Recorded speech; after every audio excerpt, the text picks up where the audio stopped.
Olá, meus queridos irmãos, a paz do Senhor Jesus, muito bem-vindos ao nosso canal da Editora Betel, o canal que você sabe é o canal que promove a Escola Bíblica Dominical. Estamos felizes chegando hoje aqui ao encerramento de mais um trimestre, hoje aqui com meu amigo pastor Marcos Santana, meu amigo pastor William Barros. Juntos nós estaremos aqui estudando a nossa lição de número 13. Olha, muito obrigado a você que caminhou conosco até agora, nessas 12 lições que passaram. Este vídeo aqui agora, um vídeo que tenho certeza que vai trazer muita coisa boa, muita revelação de Deus, muito conhecimento. Tenho certeza que você ficando conosco até o final desta aula, o seu coração vai estar alegre, o seu conhecimento vai estar ampliado e Deus estará te abençoando, te dando estratégias para que você possa terminar na sua igreja, na sua classe, esse trimestre com muito louvor. Nós estamos aqui hoje, vamos estudar a lição 13, como disse, programada para 26 de setembro, aprendendo com os heróis da fé. E o nosso texto áureo é este, Hebreus 11:1. Ora, a fé é o firme fundamento das coisas que se esperam e a prova das coisas que se não veem. A nossa verdade aplicada, a fé é o ingrediente principal da vida cristã. Sem ela, tudo é natural e comum e não temos como agradar a Deus. Os objetivos de encerramento aqui do trimestre propostos nesta lição pelo bispo Samuel Ferreira, que é o comentarista desse trimestre. Aliás, eu já quero aqui deixar a nossa palavra de profunda gratidão ao nosso bispo Samuel Ferreira por mais essa brilhante contribuição durante todo esse trimestre.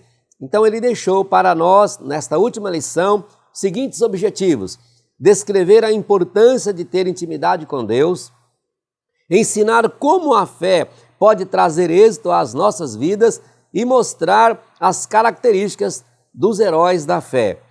Texto de Hebreus 11, 3, 4 e 6.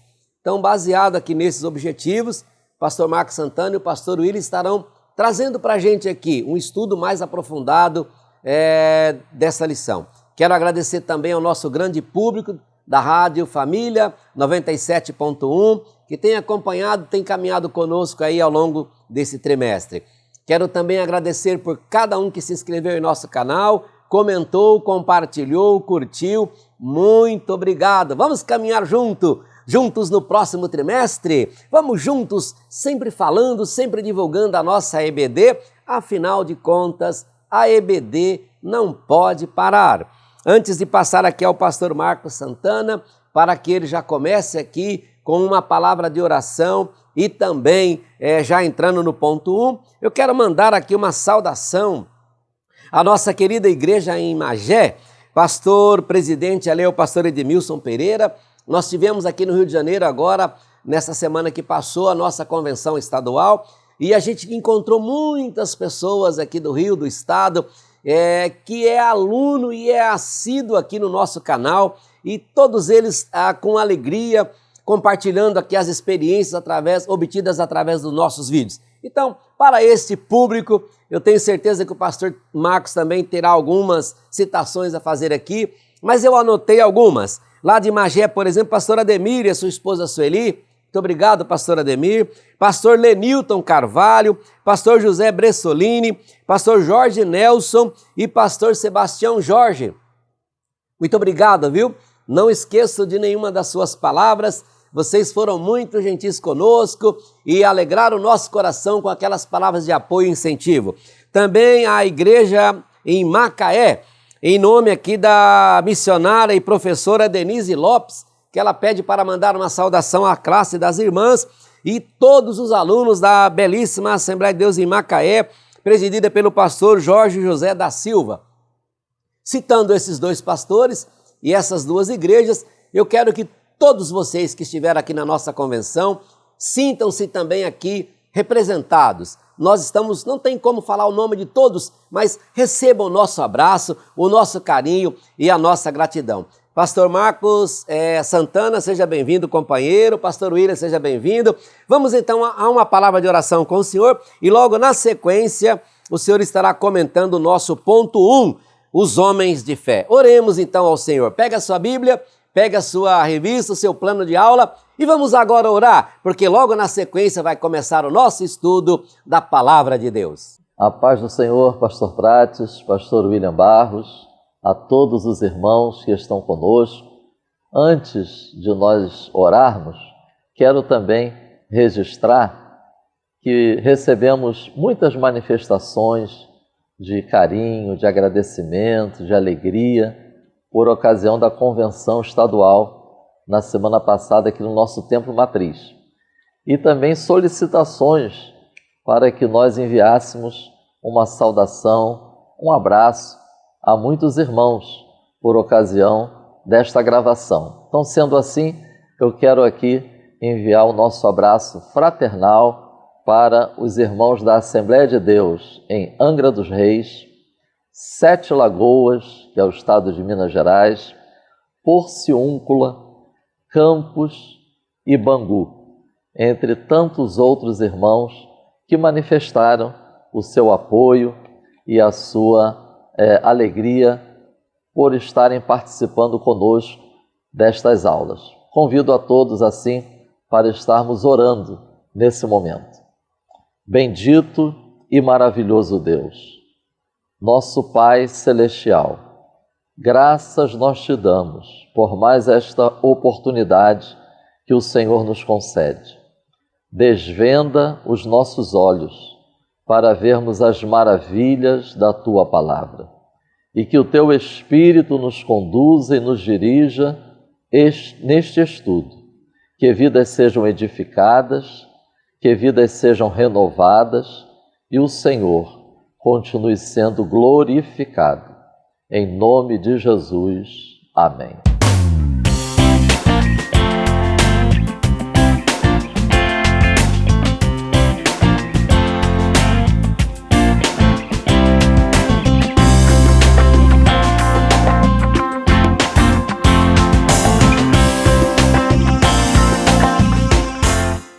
Irmãos, por se tratar da última lição do trimestre, eu deixo uma sugestão para os professores introduzirem esta lição fazendo uma exposição panorâmica da revista que nós estamos encerrando.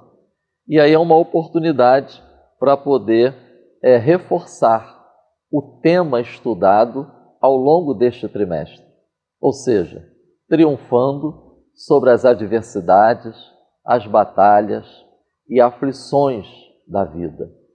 Tendo em mente esse tema, ao longo deste trimestre foram enfatizados vários aspectos relevantes na vida do discípulo de Cristo.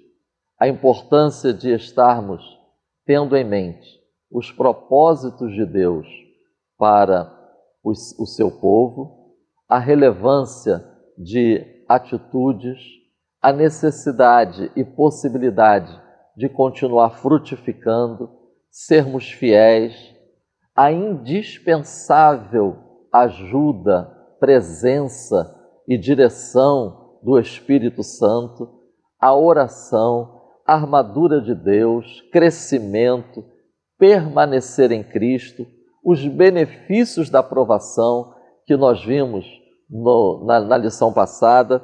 Enfim, é uma revista que ao longo deste trimestre nos convoca, nos chama a discernir as provações, adversidades, batalhas e aflições à luz da Palavra de Deus. Ou seja, é vivenciar tais circunstâncias aplicando os princípios bíblicos no nosso dia a dia. Evidentemente, irmãos, que esse exercício de discernir, identificar e aplicar os princípios bíblicos passa necessariamente por conhecermos e refletirmos sobre a vida de homens e mulheres, como nós encontramos na Palavra de Deus, que é justamente o tema da lição de hoje, aprendendo com os heróis da fé. Esse tema, ele nos chama a considerarmos dois aspectos que estão presentes no tema da lição. Desse tema, eu quero destacar estas duas expressões: vida e fé. Porque aprendendo com os heróis da fé, então nos aponta para vida e fé. Vida no sentido de modo de viver, maneira de viver. É um tema que nos convida a observar, a refletir, a pensar na maneira de viver destes homens e destas mulheres. Deixo aqui estes textos bíblicos que fundamentam essa reflexão. Hebreus, capítulo 13, versículo 7. Atentando. Atentando é observando, considerando para a sua maneira de viver. 2 Timóteo, capítulo 3, versículo 10. Modo de viver. Tiago, capítulo 5, versículo 10. Tomai, por exemplo. E Mateus, capítulo 5, versículo 12. O próprio Senhor Jesus Cristo, ensinando os seus discípulos, ao falar das perseguições, das provações e dos sofrimentos, o Jesus disse assim: porque assim perseguiram os profetas que foram antes de vós. Então, eis aí a fundamentação bíblica para estarmos atentos ao modo de viver, à maneira de viver destes homens e mulheres de Deus. E o segundo aspecto que eu quero extrair do tema da nossa lição é fé. É possível triunfar, crescer, amadurecer, frutificar, ou seja, todos os aspectos vistos ao longo deste trimestre, é possível por causa da nossa fé em Cristo Jesus. E aqui eu deixo Hebreus, capítulo 11, versículo 33. Destaco deste versículo estas três expressões como resultado, que expressam bem o resultado na vida daquele que professa esta fé. Venceram, praticaram, alcançaram. E 1 de João, capítulo 5, versículos 4 e 5, é uma excelente reflexão para conhecermos e identificarmos que fé é esta que a lição de hoje está focando. Versículos 4 e 5 nos revelam que é a fé daquele que é nascido de Deus. Porque o texto diz: o que é nascido de Deus vence. Esta é a vitória que vence o mundo, é a vossa fé. E depois diz: vence quem crê que Jesus é o Filho de Deus. Então, ao longo desta lição, nós vamos estar falando de uma fé que é resultado do novo nascimento e da fé cristocêntrica. Sendo assim, vamos para o tópico 1 da nossa lição: homens de fé.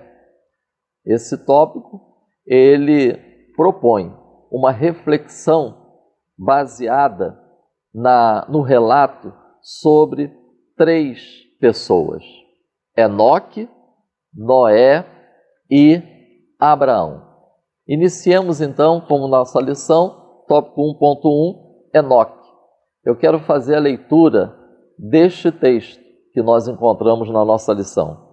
A história de Enoque é um grande exemplo de que é possível andar com Deus, mesmo vivendo no meio de uma geração corrompida e perversa.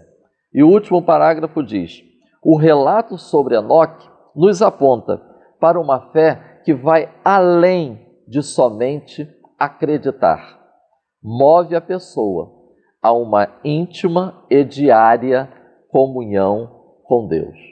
Desse texto que eu acabei de ler, eu quero destacar esses dois aspectos. Primeiro, é possível andar, viver, se relacionar com Deus. E segundo, a fé que move a uma íntima e diária comunhão com Deus. Viver com Deus. Claro, irmãos, que nós precisamos da luz da palavra de Deus e do auxílio do Espírito Santo para discernir o que significa viver com Deus. Hebreus, capítulo 11, versículos 5 e 6. 2 versículos que nós precisamos mantê-los conectados, porque é muito fácil a gente isolar um versículo do outro, principalmente da forma como vem a descrição em Hebreus 11. Mas é importante a gente mantê-lo conectado, porque o 5 diz assim: pela fé, Enoque foi levado. Antes de ser levado, notemos bem, agradou a Deus. E aí no versículo seguinte diz: sem fé é impossível agradar a Deus. Notemos como esses termos estão intimamente conectados. Fé, agradar a Deus, ser levado. Fé na existência de Deus e fé na fidelidade de Deus em cumprir a sua palavra.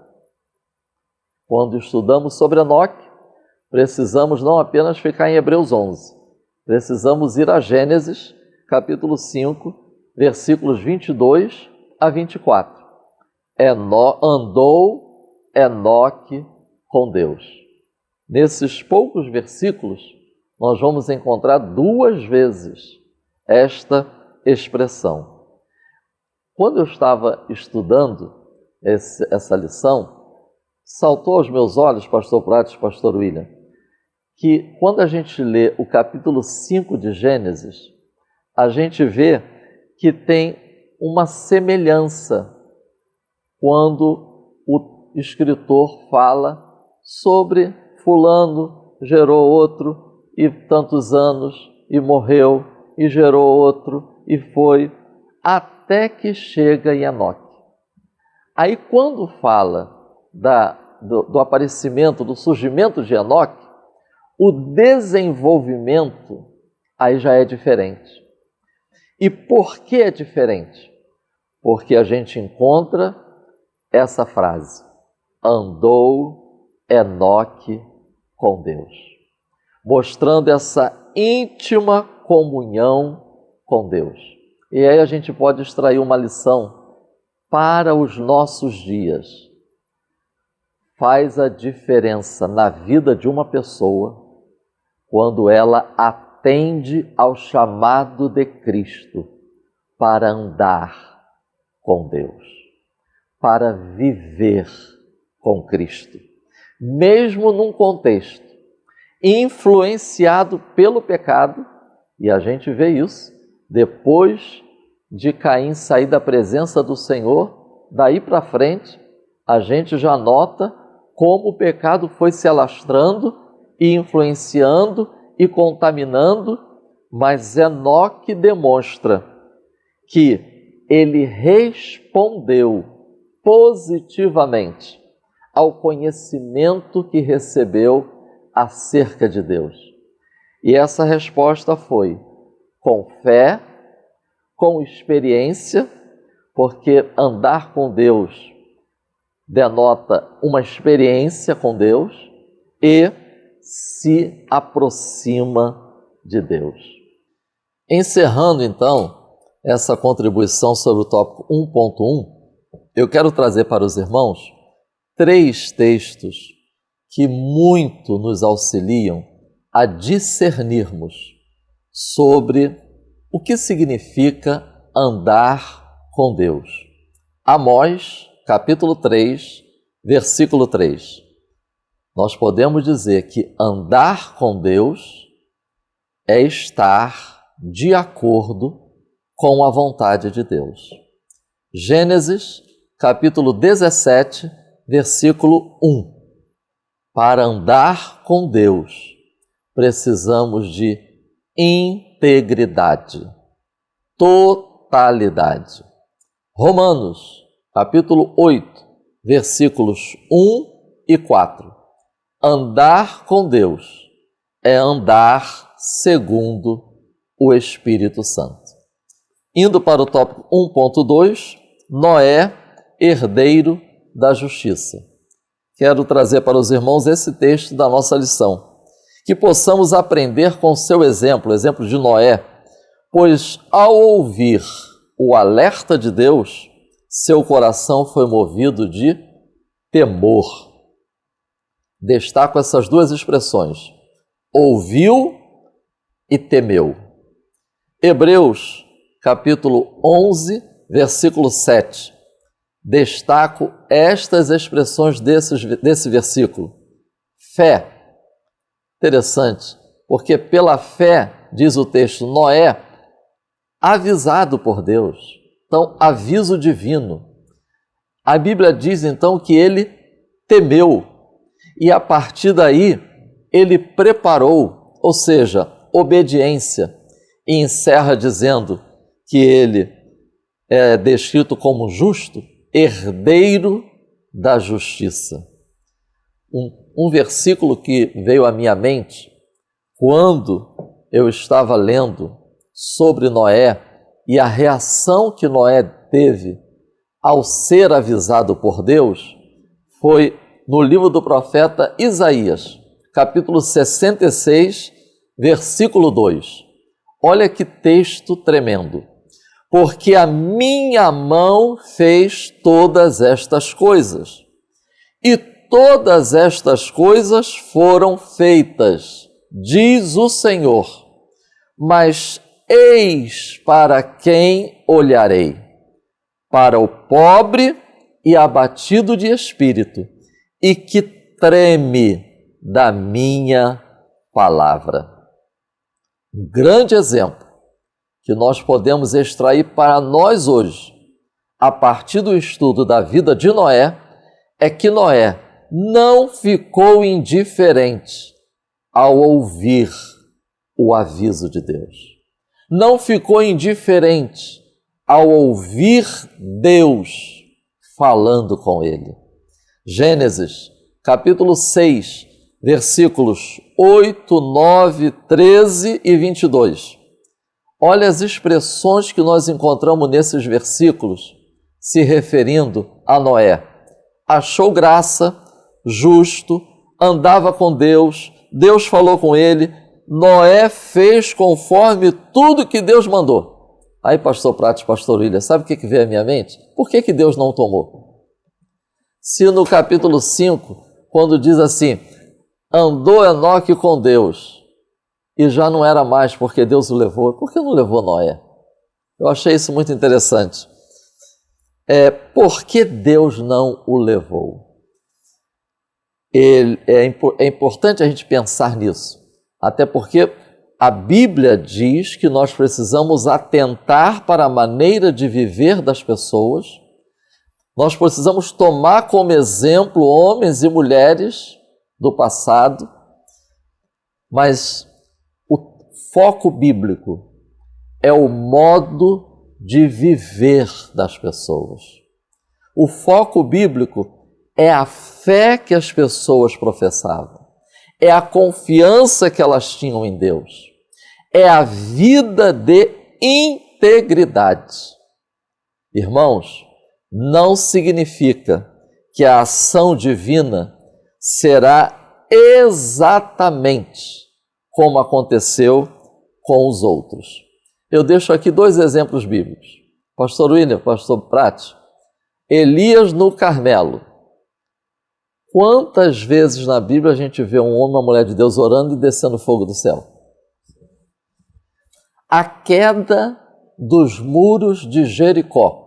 Quantos relatos na Bíblia Deus deu vitória ao seu povo, derrubando muralhas?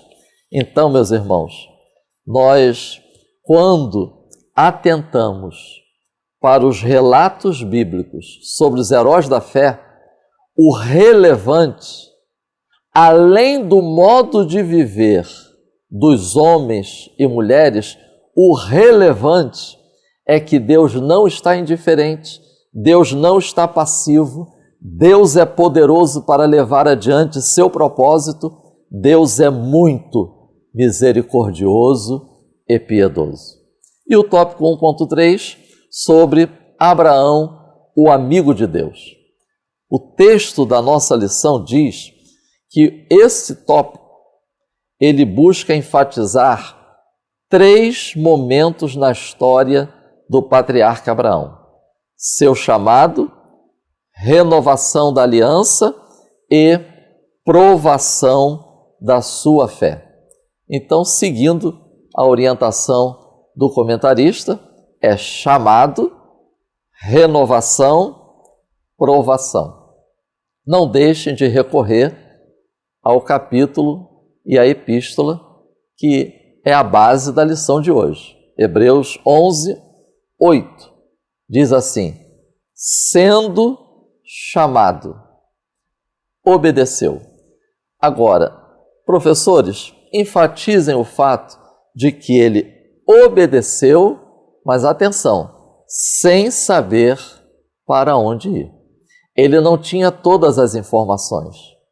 Ele não tinha GPS. Ele não tinha aplicativo. O que ele tinha? Ele tinha um chamado de Deus para a sua vida. Versículo 9. Ele habitou. E é em cima desse texto que eu quero conectar com renovação, o segundo aspecto que a lição está focando.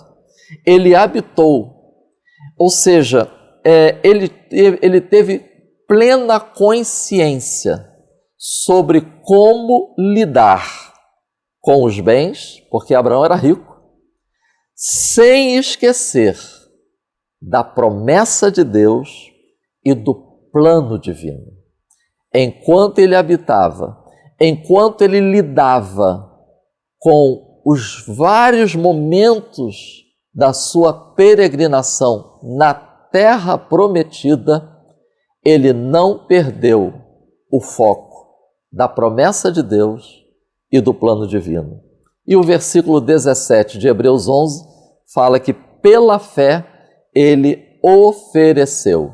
E aí entra o terceiro ponto enfatizado pelo tópico 1.3, aprovação.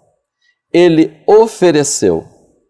E ele ofereceu, irmãos, firmado, fundamentado na promessa, na palavra que ele tinha da parte de Deus.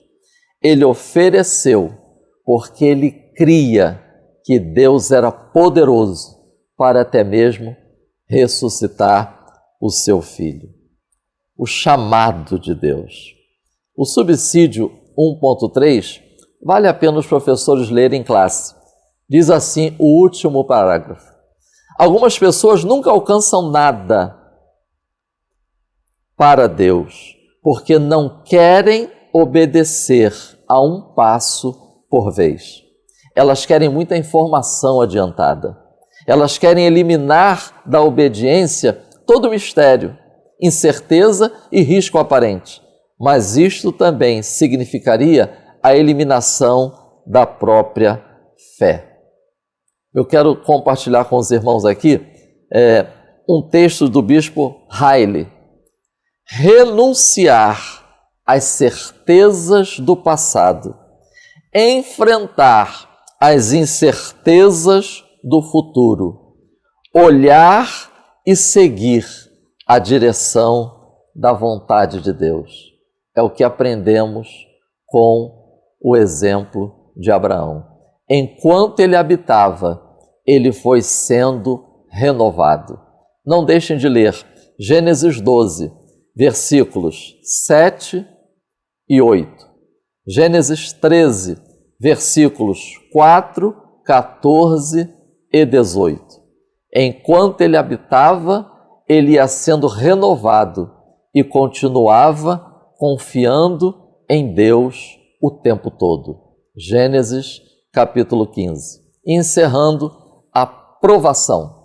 Ele passou pela provação, ele ofereceu pela fé Isaque, porque ele se manteve firme, ele manteve o foco na palavra de Deus para ele. Oh, que grande lição para esses dias tão desafiadores, difíceis e trabalhosos. Mantenha o foco na palavra de Deus, na promessa de Deus. Isso é a nossa garantia. Que Deus nos abençoe. Amém. Muito obrigado, pastor Marcos Santana. Fechando aí então o ponto 1, nós aprendemos que a galeria dos heróis da fé, descritas no capítulo 11 da Epístola aos Hebreus, nos apresentam detalhes. Olha que coisa interessante. Pessoas comuns que, por causa da sua fé em Deus, realizaram feitos extraordinários. Pessoas comuns, e o que fez a diferença foi a sua fé em Deus. A fé em Deus, em nós, pessoas simples e comuns, leva-nos a realizar feitos extraordinários. Isso é o que nós aprendemos aqui nesse ponto 1, aqui na Galeria dos Heróis da Fé, que o nosso comentarista trouxe para esta lição. Então, fechando agora o ponto 1, vamos ao ponto 2.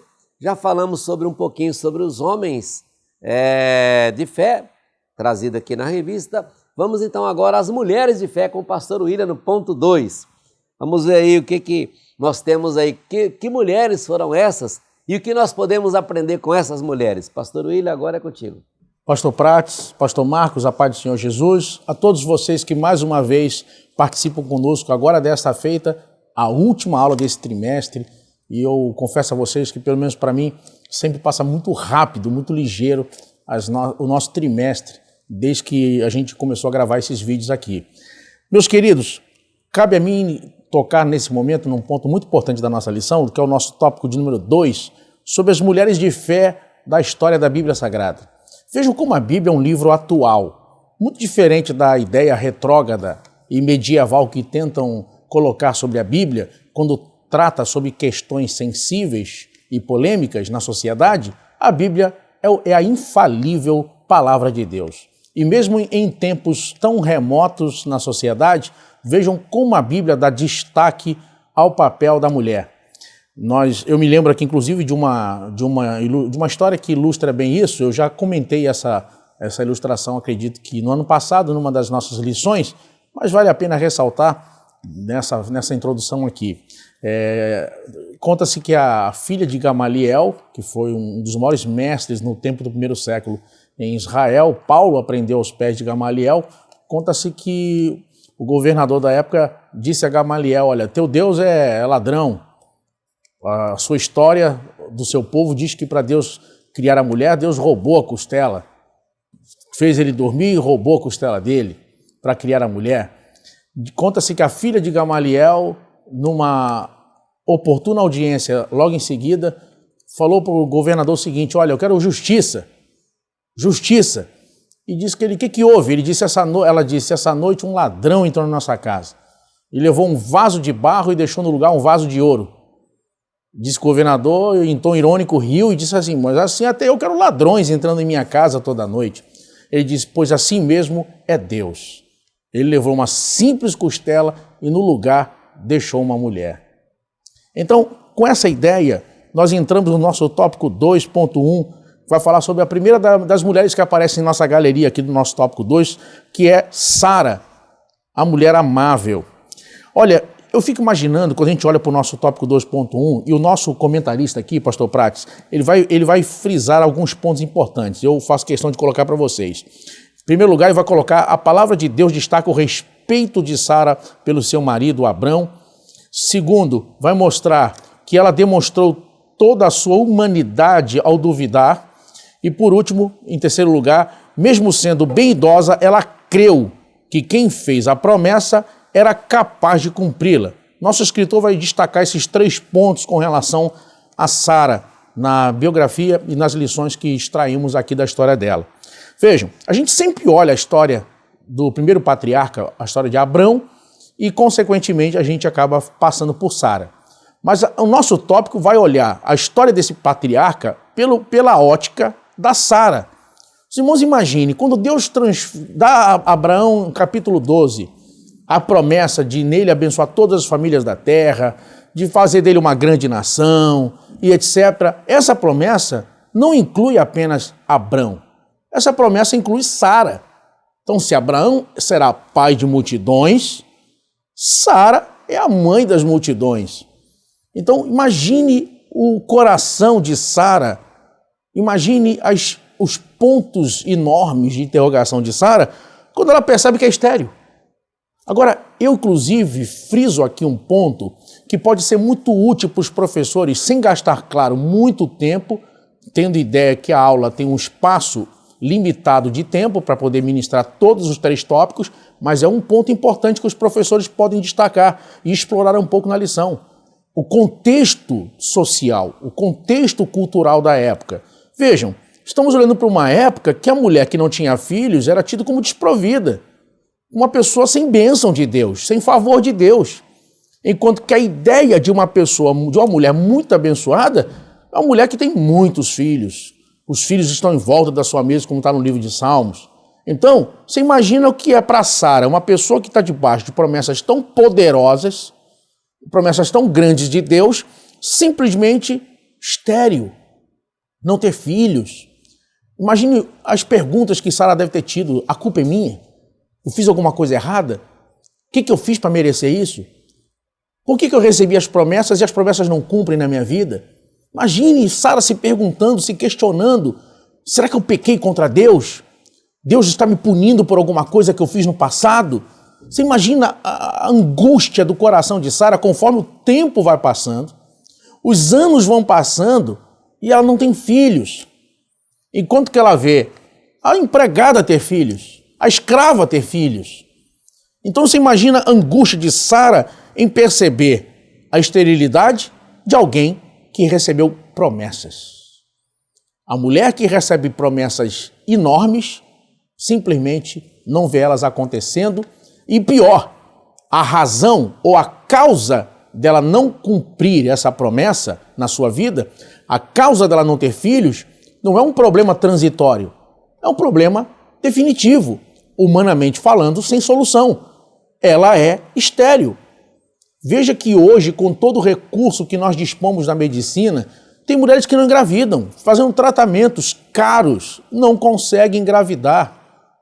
Agora você imagina naquela época, qual é a medicina que se tinha à disposição de Sara nesse momento? Você acha que ela tinha, por exemplo, um deserto Dor? Tratamento clínico de ponta, vamos fazer um tratamento. Por exemplo, a região de Abraão morou ali, em Beersheba ou Beerseba, hoje em Israel é um polo de tratamento de saúde no sul de Israel. É uma cidade que fica a 100 quilômetros de Jerusalém e é hoje um polo de tratamento de saúde. Muitas pessoas da região sul de Israel vão para Beersheba para poder se tratar. Agora, naquela época, saiu da tenda, o que se tem? Um chá? Orar e crer e esperar em Deus. Você imagina para uma mulher que recebeu promessas tão grandes, simplesmente, pastor Prates, pastor Marcos, não tem filhos. E a razão qual é? Não sei. A única coisa que eu vejo é que eu não posso ter filhos. Ou seja, será que Deus me puniu? Será que eu fui castigada? Você imagina a angústia de Sara. Então, esse é um ponto que o professor pode explorar e mostrar que quem tem promessa também sofre. Quem tem promessa também espera. Quem tem promessa também tem conflitos. Quem tem promessa também precisa perseverar e andar por fé e não por vista, mesmo quando todas as circunstâncias à sua volta dizem que não é possível, que não vai acontecer. Nós vamos ver isso em Hebreus 11, no versículo 11, na parte B do texto. Inclusive, eu queria frisar, quando a Bíblia vai falar em Hebreus 11, capítulo 11, verso 11, na parte B desse texto. Queria até pedir, eu não tinha combinado nada com o pastor Prates, mas queria pedir se a gente podia ler essa parte, não está na introdução da nossa revista, mas é um texto tão incrível que eu acredito que vale a pena alunos e professores lerem e guardarem no coração essa passagem. Pela fé também a mesma Sara recebeu a virtude de conceber e deu à luz já fora da idade, porque teve por fiel aquele que lhe tinha prometido. Aleluia! Viram que texto incrível? Agora eu pergunto, olha só, como não olhar para Sara nesse momento e mesmo olhando o momento que a sua fé vacila, onde ela duvida por um instante, porque quem não duvidaria? Imagina eu chegar aos 90 anos de idade, já na menopausa, já tendo Agar, a sua serva, com o filho Ismael. Quem já não imaginaria, tipo, entre aspas, em fim de carreira, que alguma promessa daquele tipo, de ter um filho, ainda poderia se cumprir? Porém, em Hebreus 11, verso 11, no final vai dizer que ela teve por fiel aquele que fez a promessa. Irmãos, nós precisamos aqui nesse momento tirar disso talvez a maior lição da história de Sara, que é o quê? Se Deus falou, Ele é poderoso para fazer acontecer, mesmo que as circunstâncias sejam totalmente adversas ou contrárias. Deus falou, Deus não depende de circunstâncias a teu favor ou contrárias. Deus não depende que tudo esteja mais ou menos encaminhado. Simplesmente Ele estabelece os seus desígnios pelo seu poder. Ele é o Todo-Poderoso e Ele, quando promete, Ele tem poder de fazer acontecer aquilo que prometeu. Queridos, tire dessa lição de Sara para você hoje. Olhe para Deus, olhe para suas guerras, suas lutas pessoais e diga, se Deus falou, vai acontecer. Não importa os obstáculos, não importa a parede na frente. Deus falou, é o suficiente, vai acontecer. Nosso tópico 2.2 vai falar sobre Joquebede, uma mulher guerreira. E aqui a gente entra numa história de provisão, talvez uma das mais poéticas e lindas do Antigo Testamento, ou quiçá de toda a Bíblia Sagrada, que é sobre o nascimento de Moisés. Vejam que o nascimento de Moisés ocorre num momento muito difícil para o povo de Israel que está no Egito. A ordem é para que os meninos, os bebês fossem mortos, e aí ela vai cuidar do neném, vai cuidar do Moisés ali, enquanto pode, naquele período inicial onde ele tinha nascido, 3 meses, vai cuidar dele. Não tendo mais como guardá-lo em casa, ela vai betumar um cestinho por dentro e por fora. A princesa está tomando banho com as suas donzelas lá no Nilo, ela vai colocar o neném no cesto, vai colocar lá. Irmãos, ali poderia ter sido o fim da história daquela mãe com seu filho.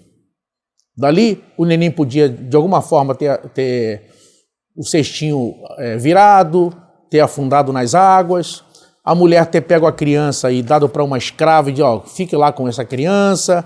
Podia ter simplesmente acabado ali a história da Joquebede. Mas quando ela coloca aquele cestinho na água, ela também está demonstrando ali um ato de coragem e de fé. Ela está usando o que ela possui à mão naquele momento.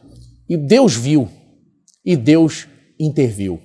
E aqui a gente vai ver, inclusive, uma lição, uma outra coisa interessante. Olha como é que o papel da Miriam também foi importante, né? Agora, fica nítido que Joquebede foi uma mãe muito inteligente. Vê que a menina foi lá, quando viu, né, a princesa viu o neném, o coração doeu, a Miriam já chegou lá e falou assim, quer que eu chame alguém para cuidar? Porque a menina já estava esperta ali, irmão. Já pensou se a menina ficasse olhando, pensando? A menina foi esperta, já abriu a boca, quer que eu chame uma mulher para cuidar? Pode chamar lá, ainda vou dar o salário. A mãe coloca o neném no cestinho, sem saber, talvez, o que aconteceria. Naquele mesmo dia, o neném vai voltar com ela para casa e ela ainda vai ser paga para cuidar do próprio filho. Olha como é que... E vai ter o privilégio de dar ao Moisés essa base sólida da educação, que toda criança que experimenta ser criada num lar cristão sabe, quem é adulto hoje sabe a diferença que isso é. Como a Bíblia diz, que quem é fundamentado na palavra de Deus diz, quando crescer, não se desviará do caminho. Agora vejam, eu vejo sempre, eu sou um exemplo disso. Eu fui criado na igreja desde a minha infância, participei das escolas, eu nunca fui de outro ministério, eu sempre fui do Ministério de Madureira. Eu participei das EBFs, da Escola Bíblica de Férias, eu fui separado para o diaconato aos 17 anos de idade, na época em Oswaldo Cruz com o saudoso pastor Paulo dos Santos, e minha vida toda foi criada na igreja. Irmãos, os textos que eu guardo de memória, os versículos, sabe, eu nunca vou esquecer essa primeira base da minha educação na igreja e principalmente na escola bíblica dominical. Eu por exemplo, eu digo a vocês com o coração, sabe, quebrantado e com emoção, eu guardo com muita saudade das tias da minha infância na IBD. Nunca vou esquecer da tia Laísa, da tia Cici, nunca vou esquecer, que me ensinaram a música para poder memorizar todos os nomes de todos os 66 livros da Bíblia, as histórias do flanelógrafo, nunca vou esquecer a ansiedade, a gente ficava para aquela história que parava na IBF, num dia ia continuar no outro. Isso marcou minha infância, marcou minha adolescência. Irmãos, eu louvo a Deus que o que marcou minha vida não foi jogos de videogame, jogos de celular, que a geração de hoje gasta horas com isso. O que marcou minha vida foi aprender nas EBFs, na escola dominical, tinha meu momento de lazer, tinha momento de brincar, tinha momento de ser criança. Mas, irmãos, eu montava quebra-cabeça com 1000 peças quando era criança. Aprendi a jogar xadrez. A geração de hoje está regredindo. Eu vou em cultos em igrejas que eu vejo criança e adolescente no meio do culto jogando jogos de videogame no celular, no meio do culto. E muitos pais não falam nada porque acham que assim não vão ficar quietos no culto e não vão atrapalhar. E não sabem o que vai acontecer.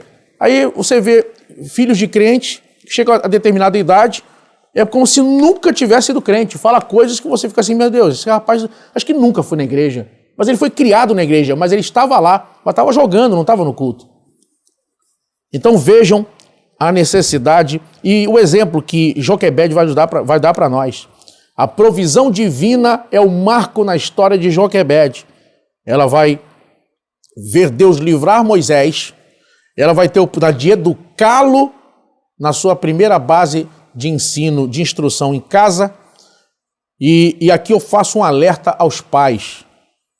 Invistam em educação sólida na formação das crianças e dos adolescentes. Esse não é o papel, esse papel não começa na igreja. Esse papel não começa com o pastor. Esse papel não começa na escola. Esse papel começa em casa. É sua obrigação. Quando Deus tiver que prestar contas sobre o que você fez como pai ou mãe, Deus não vai olhar para o professor do colégio, da faculdade e olhar para a professora da EBD. Deus vai chamar o pai e a mãe. Eduque seus filhos. Primeiro, veja, examine o conteúdo que eles estão estudando em colégio. O que é que estão aprendendo? Seu filho está aprendendo a ser vegano no colégio? Seu filho está aprendendo sobre ideologia de gênero? O que é que suas crianças, o que é que seus filhos estão aprendendo? Você precisa examinar o material escolar dos seus filhos. Que tipo de vídeo e conteúdo de aula, seja online, presencial, sistema híbrido de ensino, o que for, o que seu filho está aprendendo em sala de aula? O que sua filha está aprendendo? Você precisa examinar o conteúdo, você precisa ver. Você precisa ser o mediador nesse processo. Você precisa estar lá e acompanhar o material escolar, o que eles estão aprendendo. Segundo, que tipo de conteúdo em redes sociais suas crianças estão consumindo? Com quem eles estão conversando? Quem são seus amigos? Que grupos eles estão participando do WhatsApp?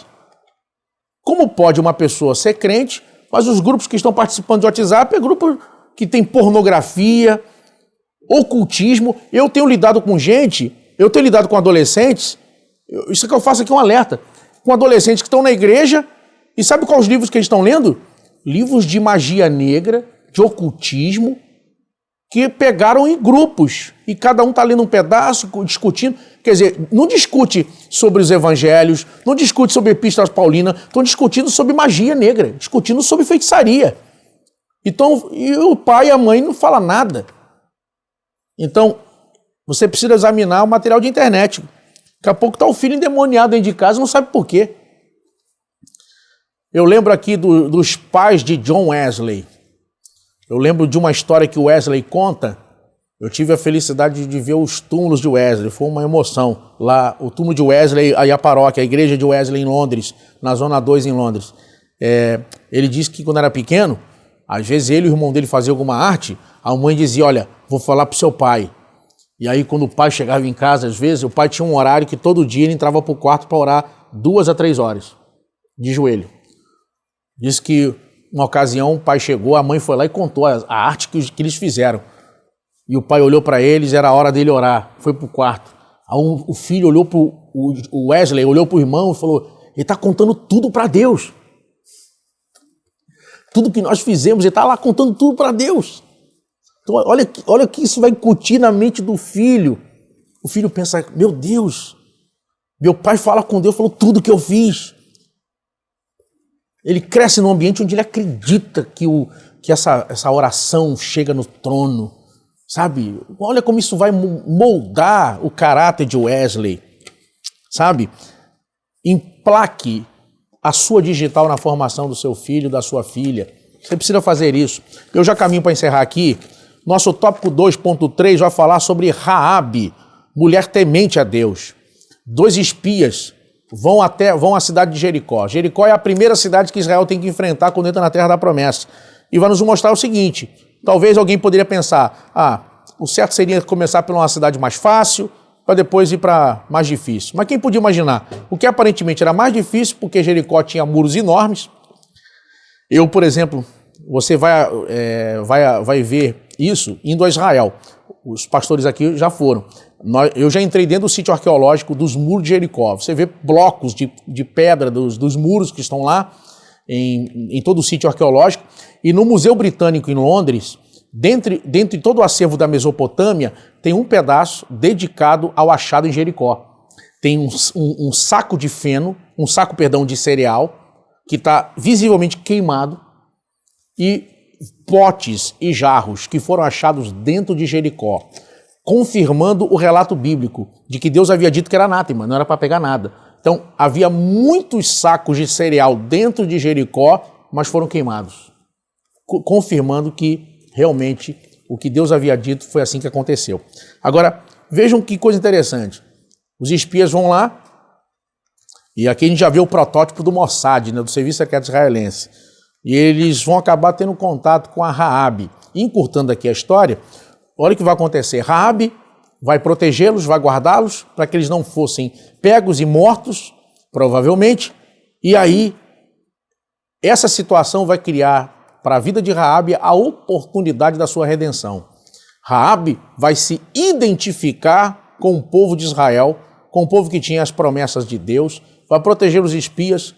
Vocês lembram do fio de escarlate na janela? Raabe morava no muro.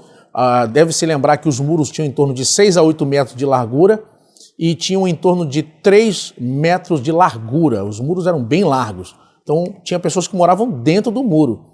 Então, o que vai acontecer? Deus vai poupar a vida de Raabe. A arqueologia, inclusive, provou que o muro foi como que implodido. É incrível isso. Os muros tombaram como se fossem implodidos e os muros não tombaram para dentro. Porque o ideal seria o quê? Já que Deus mandou destruir a cidade, era anátema, o muro caiu para dentro. Mas os muros tombaram para fora da cidade. Quer dizer, Deus também olha para Raabe naquela casa, naquele muro. Deus vai proteger ela e a sua família. Deus vai dar ali para nós uma lição importante. Raabe vai ser poupada com a sua família, vai ser agregada ao povo de Israel, vai casar com um dos líderes de Israel, que é Salmão, da tribo de Judá. Quer dizer, Deus vai dar a Raabe dignidade, vai dar para ela uma vida nova, e ela vai entrar na genealogia do próprio Jesus, do rei Davi e do próprio Jesus. Ou seja, para mostrar que toda estratégia de Deus termina com redenção e salvação na família. Ainda hoje, nesse exato momento, Deus também pode salvar. Que Deus abençoe vocês. O nosso tópico 3, eu só entro aqui e deixo para o pastor Marcos. O nosso tópico 3 vai falar sobre as características dos heróis da fé. E nós precisamos tirar disso as lições preciosas, porque até aqui nós trouxemos, tanto eu como o pastor Marcos, vários exemplos de heróis da fé.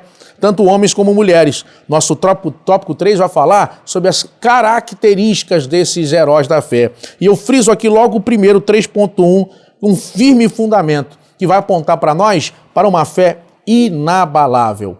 Eles não foram vencedores pela condição financeira, não foram vencedores pelo porte físico, não foram vencedores pela aparência, pela beleza que possuíam. Foram vencedores, em primeiro lugar, porque creram, possuíram uma fé inabalável em Deus, em sua palavra. E isso fez com que esses homens e mulheres triunfassem. Como quando a gente lê a Epístola aos Hebreus, no capítulo 11, é lindo quando trata o relato deles. Eu fico na minha mente pensando assim, quando a Bíblia diz assim, faltar-me-ia o tempo. Imagine tantos homens e mulheres, tantos atos heróicos, baseados principalmente numa vida de fé inabalável, de uma confiança sólida em Deus e na sua palavra. Que Deus abençoe você, que possamos da mesma forma possuir esta fé inabalável e que esta fé inabalável possa moldar a nossa vida, ser exemplo para a nossa família e também para a sociedade que nos cerca. Num tempo onde o amor esfria, a fé agora pode muito bem guiar esta sociedade rumo à cruz de Cristo. Deus vos abençoe em nome de Jesus. Muito obrigado, pastor William. Como sempre o senhor faz aqui, comentando o ponto 2, já entrando no ponto 3. Nós aprendemos aqui no ponto 2, fechando esse ponto 2, que a palavra de Deus também relata a história de mulheres, e aqui citada, né? No caso, Sara, esposa de Abraão, Joquebede, a mãe de Moisés, e Raabe, até então a prostituta de Jericó. Então, o que o pastor William acabou de trazer para nós aqui foi o comentário sobre o que está na nossa lição, na nossa revista, extraordinário, que nos faz lembrar como o amor, a graça e a misericórdia de Deus. Olha só, não tem palavras para explicar isso. Deus seja louvado por isso. Então, a história dessas 3 mulheres são exemplos que inspiram e nos motivam a prosseguir na jornada da vida. E assim, pastor Marcos Santana, dando sequência aí nos seus comentários, a conclusão do ponto 3, as características dos heróis da fé. Muito obrigado, pastor Prates.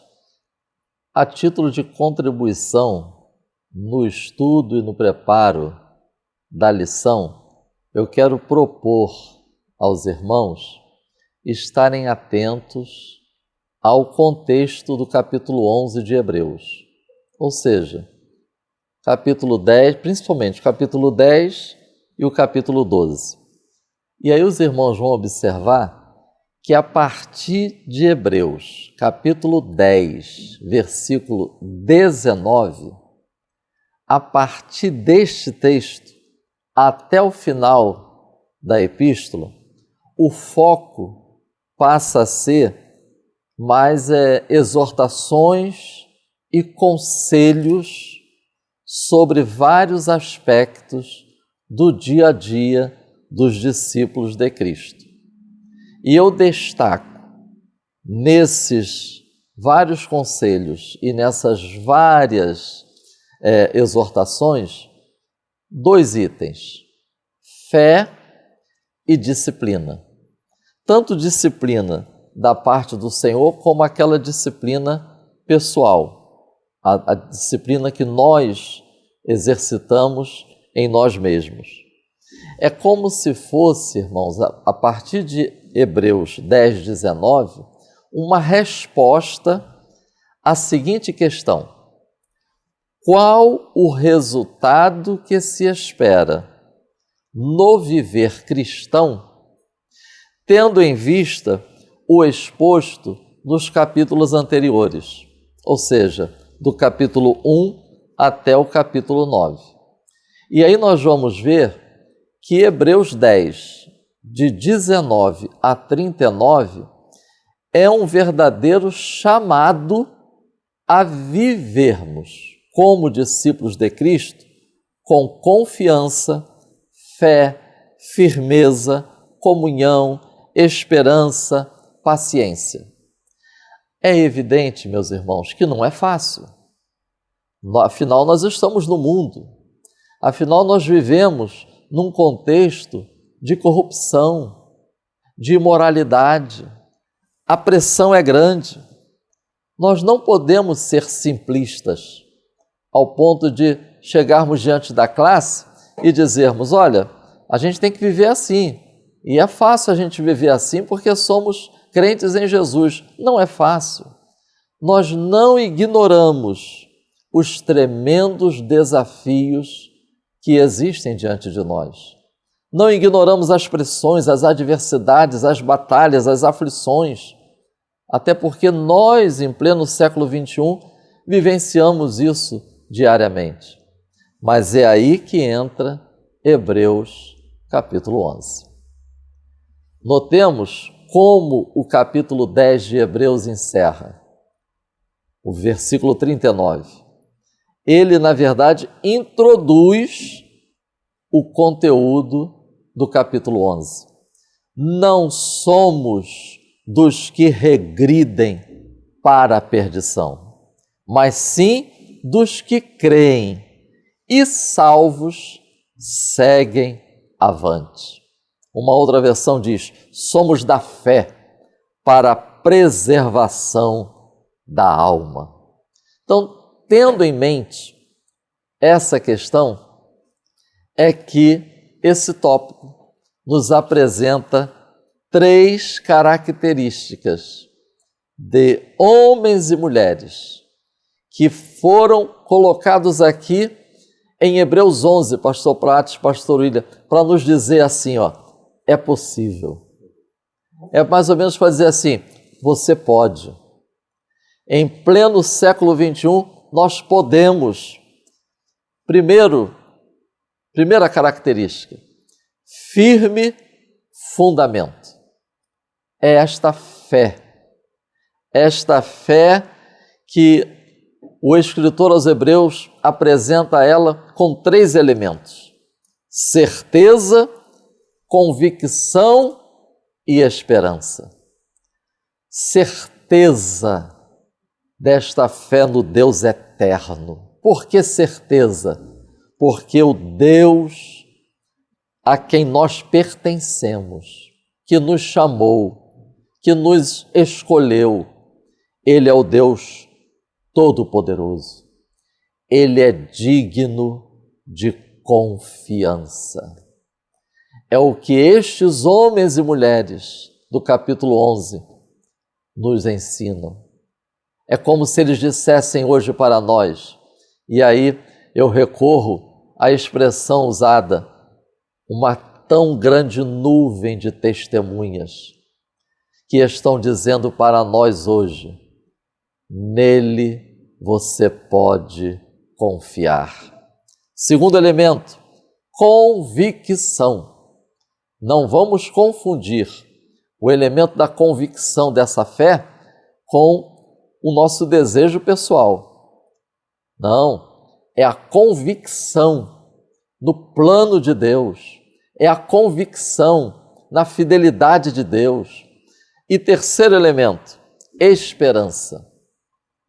Mais do que um otimismo natural, é uma esperança, como o próprio escritor aos Hebreus chamou, âncora da alma, segura e firme. É muito importante nós estarmos recorrendo a Cristo e a palavra no entendimento dessa fé como firme fundamento. Porque Hebreus 12, 2 diz que Jesus Cristo é o autor e consumador da fé. Uma outra versão diz aperfeiçoador da fé.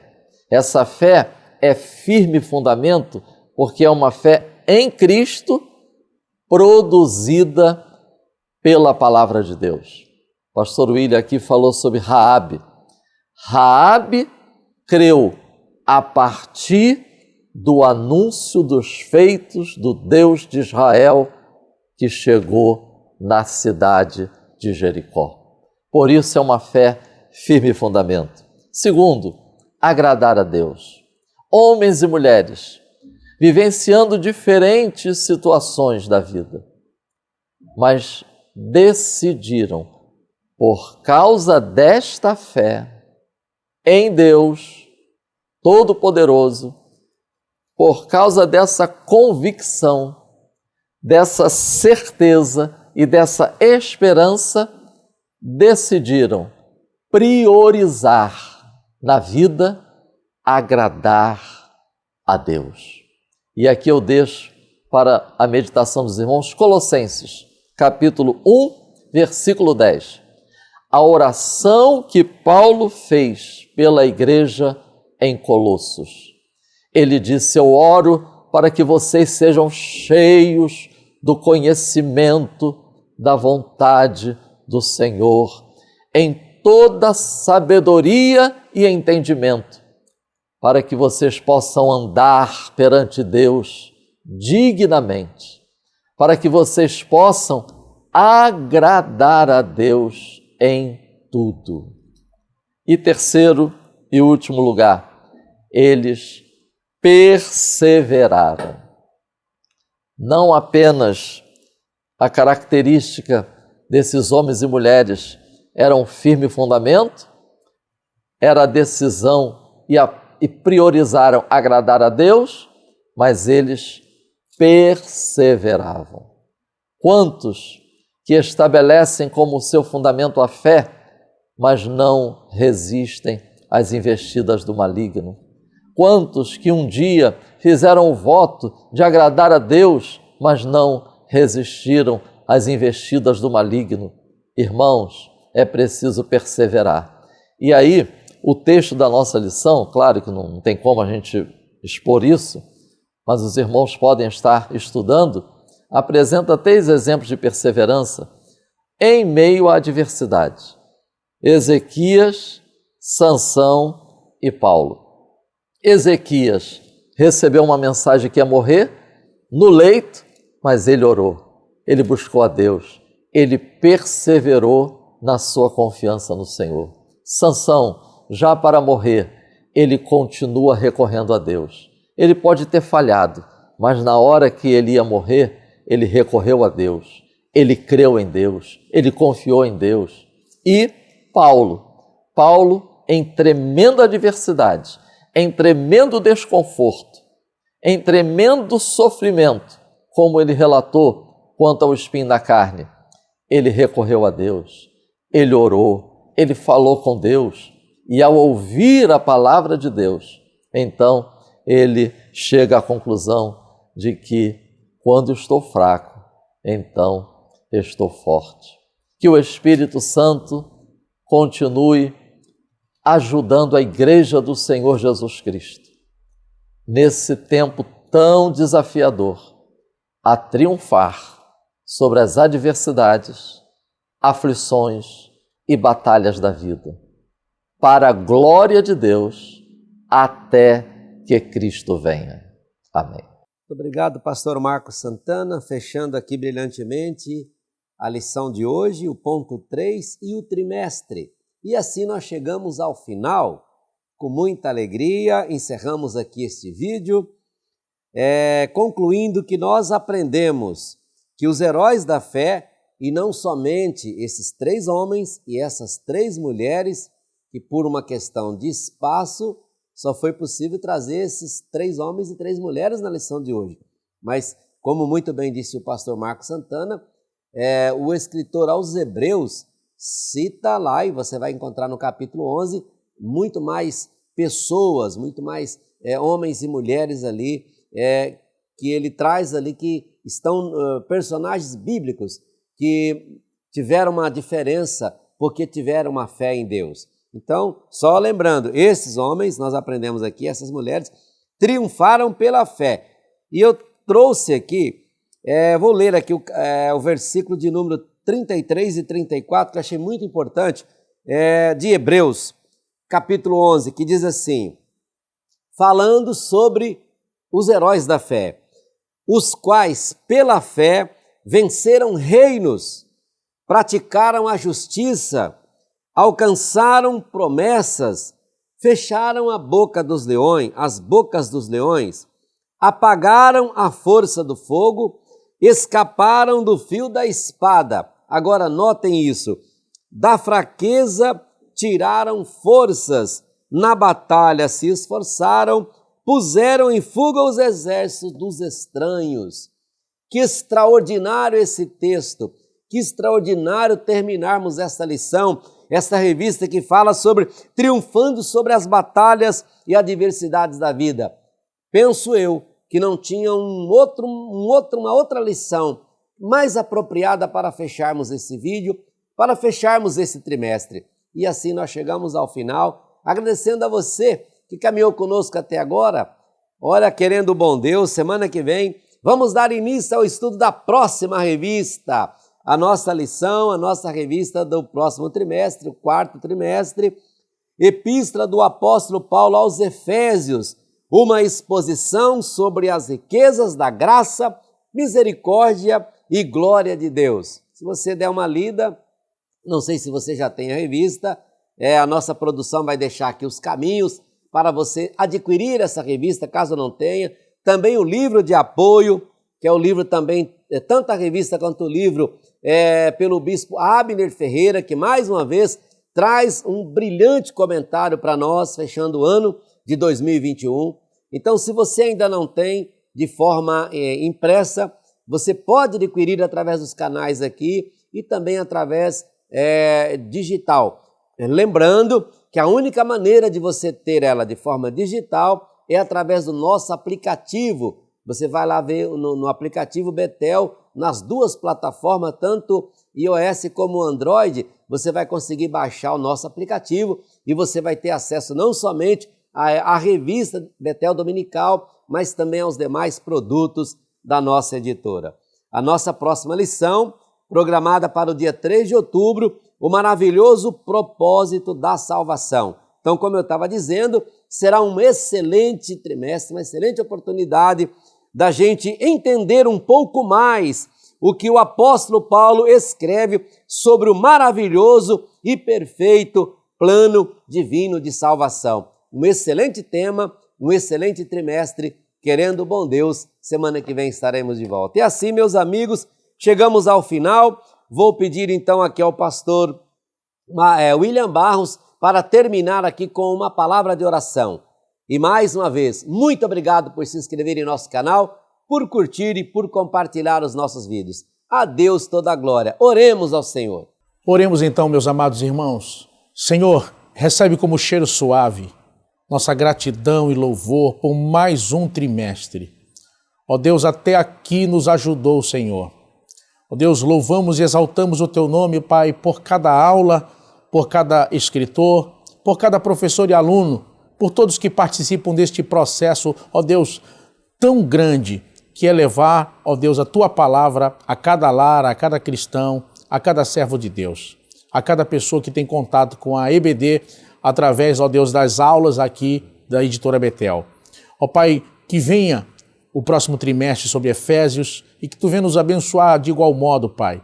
Ó Deus, trazendo para nós ensinamentos valiosos para professores e alunos, para todos aqueles que tiverem contato conosco.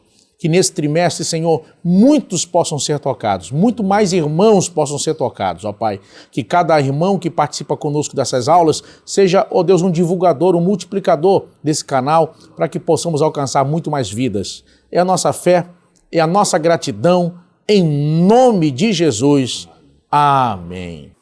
Editora Betel, edificando a casa de Deus.